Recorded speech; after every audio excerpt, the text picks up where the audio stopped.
মাদক নির্মূল ও অপহরণ প্রতিরোধে কক্সবাজার জেলার উখিয়া টেকনাফের গহীন জঙ্গলে র্যাব ও অন্যান্য বাহিনীর সমন্বয়ে যৌথ অভিযান পরিচালনা করে বিপুল পরিমাণ দেশীয় অস্ত্র মাদক উদ্ধার করা হয়েছে। আজ বৃহস্পতিবার ৮ মে সকাল থেকে এই অভিযান পরিচালনা করা হয়।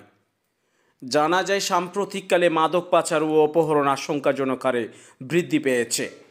গত ৩ মাসে কক্সবাজার জেলায় ৪০টির মতো অপহরণের ঘটনা ঘটেছে। তৎমধ্যে ৩০টির মতো ঘটনা উখিয়া ও টেকনাফে সংঘটিত হয়েছে।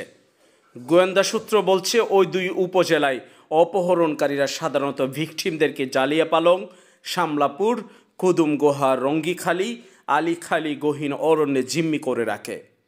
মূলত ওই গহীন এলাকাগুলো দুর্গম হওয়ায় দুর্বৃত্তরা তাদের নিরাপদ আশ্রয় মনে করে। অবশেষে আজ ওই সব গহীন এলাকা থেকে ডাকাতদের আস্তানা সমূলে ধ্বংস এবং মাদকের রুট বন্ধ করার উদ্দেশ্যে র্যাব ও অন্যান্য বাহিনীর ৫ শতাধিক ফোর্স নিয়ে সাঁড়াশি অভিযান পরিচালনা করে। ওই সাঁড়াশি অভিযানে ডাকাত দলের ব্যবহৃত কয়েকটি অস্থায়ী টঙ্গর সন্ধান পাওয়া যায়।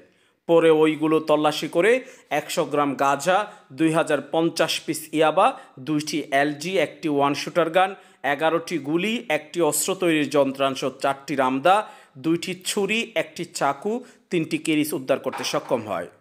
অপহরণকারীদের বার্তা দেওয়াই ছিল অভিযানের উদ্দেশ্য জানিয়ে র্যাব আরও বলেন, অভিযান পরিচালনা করে বার্তা দেওয়া হয়েছে। বর্তমানে পাহাড় নিয়ন্ত্রণে নেওয়া হয়েছে। এছাড়াও ৩০ জনের একটি তালিকা তৈরির কথাও জানিয়েছে অভিযানকারী দলে থাকা র্যাব কর্মকর্তা। News desk, রূপবান্তুর।